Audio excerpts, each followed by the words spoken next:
সবাই কেমন আছেন? প্রথমেই দেখতে পাচ্ছেন আমি অনেকগুলো টাকা নিয়ে তারপর ভিডিও করলাম। আজকে যাচ্ছি আমি ব্যাংকে টাকা উঠাবো, ফেসবুকের টাকা।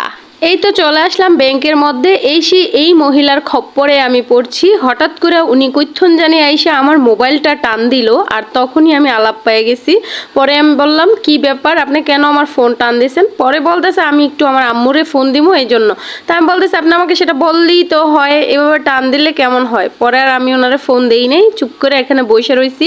আর এখানে বসে থাকার কারণ হচ্ছে আমার বড় ভাইয়ের জন্য ওয়েট করতেছি। ভাইয়া আসলে তারপরে ব্যাংকে যাব, তারপরে টাকা তুলবো। আমরা এখন ব্যাংকের নিচে আছি। অবশেষে ভাইয়া চলে আসছে, ভাইয়া সুন্দর করে চেকটা লিখছে।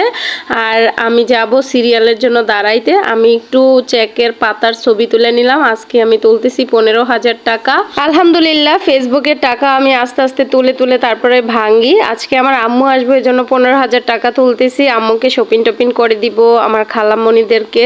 তো এই জন্য টাকাটা তুলতে আসছি। এটা আমার গত মাসের পেমেন্ট ছিল 16,000 টাকা, সেখান থেকে আমি 15,000 তুললাম। তো প্রতি মাসেই আমার এরকম টুকটাক টাকা আসতেছে। হয়তো অনেকের অনেক বেশি বেশি আসে, কিন্তু আমি প্রতি মাসে 15-16,000 করে তুলতে পারি। এটাই আমার কাছে অনেক বেশি। আলহামদুলিল্লাহ। এই ছেলেটা অনেক বেশি সুন্দর, তাই না? আমার ক্যামেরার মধ্যে ধরা পড়লো, আমি নিজেই জানি না। যখন আমি ভিডিও এডিটিং করতেছি তখন আমি দেখতে পেলাম। মাশাআল্লাহ, খুবই সুন্দর। আর এই তো সুরভি বইসা আছে এইখানে কথা বলতেছিলাম যে আমার কার্ডটা ওই দিনকে এটিএম এ খেয়ে ফেলছে। তো এটার জন্য আবার আমার 15 দিন পরে আসতে হবে, তা না হলে আমার ব্যাংকে আজকে সিরিয়ালের জন্য দাঁড়ায় থাকতে হইতো না। আমি বাইরে থেকে এটিএম থেকে টাকা তুলে নিয়ে যেতে পারতাম। ওই তো অবশেষে টাকা আমার তোলা হয়ে গেছে। ভাইয়া টাকাটা গণলো, সব ঠিকঠাক আছে। এখন আমার হাতে দিল, আমি একটু গণতেছি ফেসবুকের টাকা, নিজের আর্নিং এর টাকা। সত্যি অনেক বেশি ভালো লাগে। কিসের টাকা এগুলা? ফেসবুকের টাকা। ফেসবুকের টাকা? আম্মুর ফেসবুকের টাকা? না, আমার ফেসবুকের টাকা। তোমার ফেসবুকের টাকা? এখানে কত টাকা হবে জানো? এখানে 20,000 টাকা। এখানে কত টাকা? 20,000। আলহামদুলিল্লাহ বলো। আলহামদুলিল্লাহ, আমার টাকা। আলহামদুলিল্লাহ।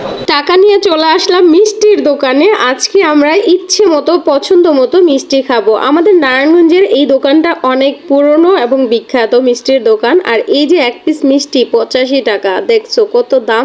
এখানে 200 টাকাও আছে একটা মিষ্টি। এত ভালো এখানকার মিষ্টিগুলা, খুবই স্বাদ। আর সবসময় আমার এই দোকানের মিষ্টি অনেক বেশি পছন্দ। সবাই মিলে মজা করে মিষ্টি খেলাম, আর মিষ্টির বিলটা আমাকে পে করতে হয়েছে, কারণ আজকে আমি ব্যাংক থেকে টাকা উঠাইছি, আমাকে কি আর ছাড়ে। তো সবাই মিলে অনেক বেশি মজা করলাম। অবশেষে চলে আসলাম বাসায়। আর বাসায় এসে আমার টাকাগুলা নিয়ে আমি সুন্দর করে একটু গনতেছিলাম আর হাওয়া খাচ্ছি এই টাকা দিয়ে। সত্যি অনেক কষ্টের টাকা এগুলা আমার। কিছু কিছু আত্মীয় স্বজন মনে করে একটু লাপালাপি করে ভিডিও করি আর ছাড়া দিই, এমনি টাকা এসে পড়ে। আসলে না, ফেসবুকে যারা কন্টেন্ট ক্রিয়েট করে তারা জানে ফেসবুকে কতটা সময় দিতে হয়, কতটা কষ্ট করতে হয়।